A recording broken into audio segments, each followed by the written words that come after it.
Oke, welcome to basic konsep dari gerak lurus ya. Nanti kan sebenarnya ada gerak lurus, ada gerak melingkar, ada gerak parabola. Tapi di materi kelas 11 ini kita akan pakai analisis vektor, yang mana lu butuh kemampuan integral sama turunan yang lu udah pelajari di video sebelumnya. Jadi itu bedanya sama yang kelas 10, karena kelas 10 mah lu masukin rumus, beres, kayak gitu segala macam. Kalau ini enggak, kita pakai analisis vektor jatuhnya. Konsep pertama yang akan dijelasin itu sebenarnya ada tiga komponen ya, ada jarak, ada kecepatan sama ada percepatan. Nah, tiga-tiga konsepnya itu kita akan pelajari. Jarak, sebagaimana lo tahu itu biasanya S ya. Mungkin di sini gue bakal lebih sering pakai X atau mungkin sebenarnya dia bukan jarak sih, tapi lebih ke posisi. Nah, kita bisa tahu posisi suatu benda itu ada di mana berdasarkan si T kecil ini, T waktu. Jadi kan logikanya benda kan bergerak nih, misalkan gue di sini di detik 0 let's say, terus katanya gue bergerak dengan kecepatan 1 meter per second misalkan. Pas detik ke satu ya tentu gue akan bergerak atau akan pindah gitu dengan kecepatan 1 meter per second ini di posisi yang berbeda. Jadi si T itu akan mempengaruhi posisi kita tuh ada di mana gitu. Dan kita bisa tahu kita tuh ada di mana dari persamaan si XT-nya itu. Sementara di perpindahan dia adalah ya you know lah, perpindahan itu kan adalah perpindahan posisi ya. Adalah titik akhir dikurangi titik awal. Kontekstual di sininya adalah ya posisi awal itu kan tentu akan dipengaruhi oleh waktu ya, makanya gue sebut T2 sama T1. Misalkan nih gue punya persamaan vektor atau gue punya persamaan fungsi posisi terhadap waktu misalkan 4T tambah 5 misalkan, terus ditanya ke kita perpindahannya atau delta X-nya berapa ketika T-nya mulai dari 2 sampai T-nya sampai 4 detik, seperti itu. Sehingga akhirnya lu ngerti, ya udah gue cari aja delta X sama dengan X ketika 4 detik dikurangi X ketika 2 detik. Lu cari dulu tuh X ketika 4 detik berapa dengan masukin ke persamaannya 4 kali 4 tambah 5. Dan lu juga bisa nyari ketika 2 ya masukin aja 4 kali 2 tambah 5. Gitu. Jadi ini kan 16 tambah 5 ya 21 meter. Yang ini adalah 8 tambah 5, 13. Sehingga akhirnya nanti delta X-nya lu akan dapat 21 kurangi 13. Seperti itu. Itu yang dimaksud dengan perpindahan. Jadi jangan ketukar di bagian situnya. Mau belong ke bagian berikutnya, kita masuk ke konsep kecepatan. Terutama di sini ada dua kecepatan ya sebenarnya, ada kecepatan rata-rata sama ada kecepatan sesat. Gue jelasin satu-satu. Kecepatan rata-rata pada dasarnya sesuai rumus yang lu udah pelajari dulu, perpindahan dibagi interval waktu. Dimana perpindahannya lu udah belajar cara nyarinya gimana tadi, dan interval waktunya adalah ya tadi, misalkan T-nya 2 detik sampai T-nya 4 detik. Berarti kan intervalnya berapa detik nih kejadiannya? Dari 2 ke 4. Ya 2 detik ya. Itu yang dipakai di delta T-nya, seperti itu. And then, uh, ketika lu punya persamaan Vt, kecepatan bergantung sama waktu, ya lu bisa tahu.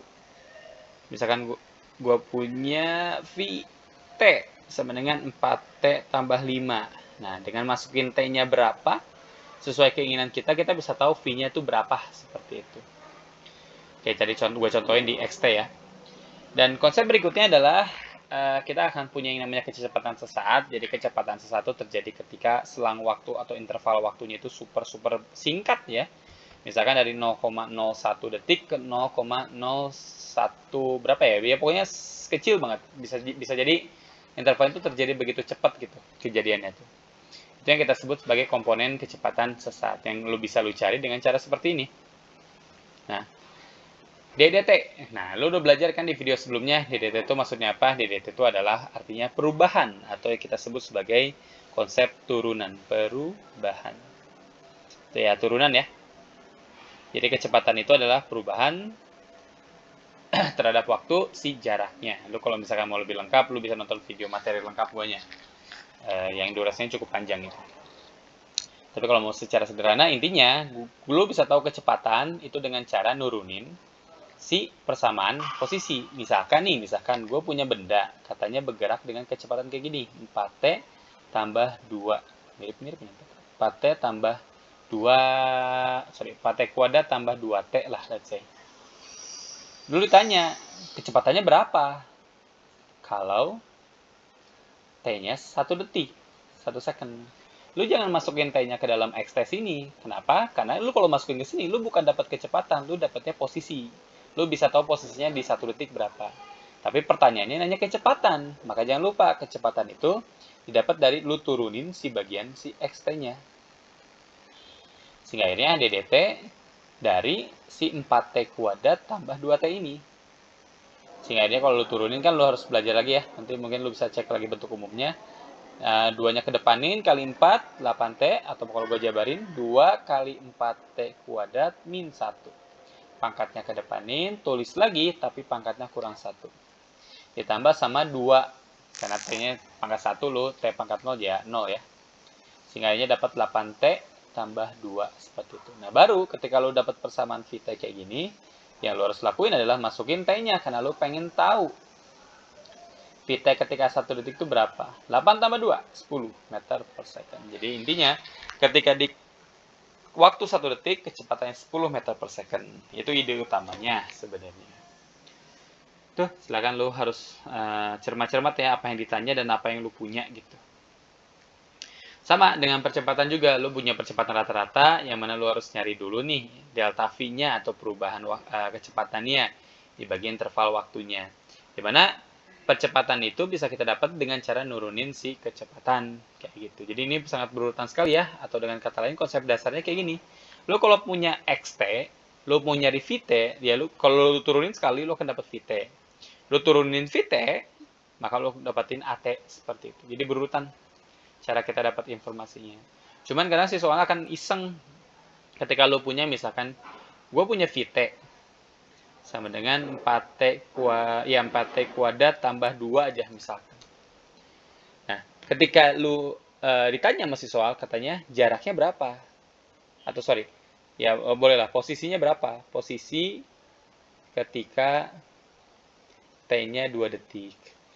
Selama ini yang lu tahu adalah lu kalau punya XT, lu turunin jadi VT. Tapi gimana caranya lu punya VT, pengen nyari XT? Dengan cara diintegralin nih teman-teman. Gue udah tulis di sebelah kiri nih.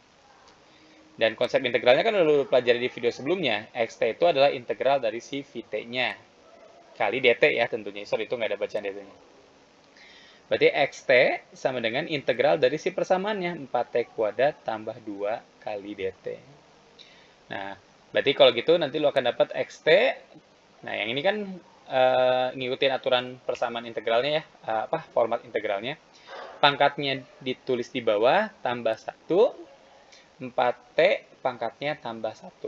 Kalau misalkan lo cuma punya koefisien kan lo tinggal tambahin T doang. Seperti itu. Sehingga dia kalau lo rapihin, 1/3 kali 4T pangkat 3 tambah 2T. Nah, hati-hati nih. Di sini harusnya ada tambah C. Karena kita nggak tahu nih sebelumnya pada saat si XT kita punya, diturunin jadi VT, siapa tahu ada koefisien yang kalau diturunin langsung hilang. Misalkan 2 atau 3. Kan kalau diturunin jadi 0. Nah, kita nggak tahu nih dari VT jadi XT mundur gitu, si integralin, apakah ada koefisien yang hilang atau enggak? Seperti itu. Dalam konsepnya, si C ini, dia itu adalah posisi awal. Kalau misalkan persamaannya ya XT gitu ya. Kalau misalkan C di VT, misalkan lo punya VT, apa tambah apa, misalkan 4T tambah 5 tambah C. Nah, C yang ini ngikutin si simbol yang ini. Berarti kalau di situ V, maka C-nya di sini adalah V awal. Yang mana itu diceritain di soal nanti. Dan jangan lupa lu masukin. Kayak gitu. Oke. Dan ini sebenarnya ada rangkuman sederhana tentang Xmax, Vmax, sama Amax. Nanti lu bisa nonton videonya aja. Konsep tentang jarak maksimum, kecepatan maksimum, dan percepatan maksimum. Itu aja. Ciao.